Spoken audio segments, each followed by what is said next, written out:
কাফের মুশরিকরা আমরা জানাতে চাই, যেই জবান দিয়ে রাসূলের বিরুদ্ধে কথা বলে হবে ওই জবানকে জায়গায় রাখা হবে না। যেই জিহ্বা দিয়ে রাসূলের বিরুদ্ধে কথা বলা হবে ওই জিহ্বাকে ছিঁড়ে ফেলে দেওয়া হবে। যেই হাত বিশ্বনবীর বিরুদ্ধে উঁচু করা হবে ওই হাতকে কেটে ফেলা হবে।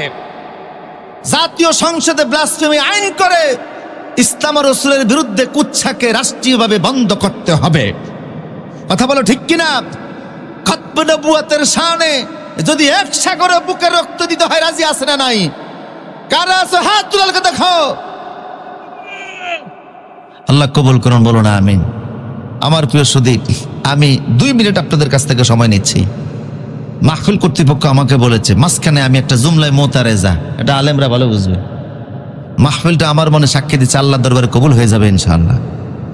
আপনারা অসংখ্য জনতা এসেছেন, একটা মুবারক মাহফিল।